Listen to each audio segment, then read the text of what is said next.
15,000 నుంచి 17,000 దాకా తీసుకుని వెళ్తూ రైతు భరోసాని 13,500 నుంచి 16,000 వరకు పెంచి అలా కొన్ని సంక్షేమ పథకాలను పెంచి మౌలిక సదుపాయాన్ని అందిస్తానని చెప్పాడు.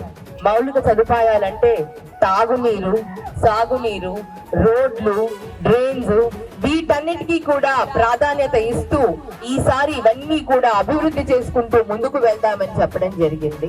తప్పకుండా సానుగుర్తుకి ఆ రోజు 2 మిషన్లలో కూడా సానుగుర్తుకు ఓటు వేసి మీరు ఒకటి ఎమ్మెల్యే అయిన నన్ను బుట్టా రేణుక, ఎంపీ అయిన బివై రామయ్య అన్న ఇద్దరికి కూడా ఆశీర్వదిస్తారని ఆశిస్తూ ఈ అవకాశం ఇచ్చినందుకు ధన్యవాదాలు తెలియజేసుకుంటూ సెలవు తీసుకుంటున్నాను.